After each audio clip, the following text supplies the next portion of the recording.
Les Bruxelloises du Celtic peuvent laisser éclater leur joie et faire une ola. En battant la Zub, les filles de Graham Edwards ont remporté leur 15e victoire en 15 matchs.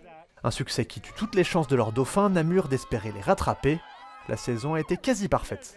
Pendant la pré-saison, je savais qu'on était en train de créer quelque chose un peu de spécial. On avait un bon effectif. Elles étaient tous très présentes aux entraînements. On était assez excités de voir qu'est-ce qu'on était en train de créer. Et nous voilà donc avec 15 victoires, très contents. Face à la Zub, les filles du Celtic n'ont jamais tremblé. On joue à peine depuis 7 minutes que la jeune Ewin Edwards prend la balle comme une grande. Sa rapidité et sa vision du jeu font le reste. Les Bruxelloises sont devant, 5-0.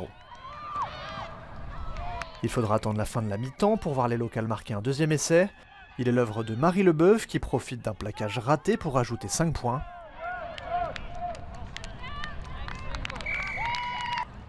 Émilie Grosjean met 2 de plus au pied, 12-0 à la mi-temps. La buteuse et vice-capitaine transformera juste après la reprise un troisième essai pour porter le score à 19-0. Le score n'évoluera plus malgré une très forte possession de balle. Les Bruxelloises ont été solides en défense comme souvent, mais ont commis trop d'erreurs de main. L'an prochain, les championnes de D2 vont devoir batailler pour éviter de faire l'ascenseur, comme lors de leur première montée. On essaye de déjà implémenter maintenant tout ce qu'on peut, d'augmenter le physique, augmenter les techniques, donc de prévoir plus de line-out, pour les arrières, plus de move aussi. L'objectif est de physiquement tenir un peu la route. Très cosmopolite, le club fondé par des expatriés, c'est aussi petit à petit belgicisé, entre guillemets. La première nationalité du club est aujourd'hui belge. Le but, éviter de perdre de bons éléments trop régulièrement.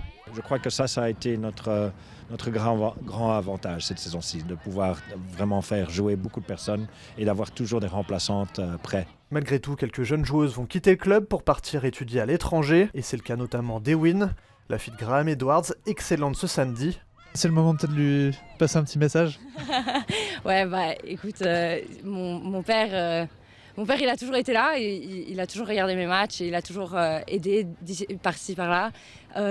Mais ça fait vraiment quelque chose de monter et de savoir que c'était pas juste moi.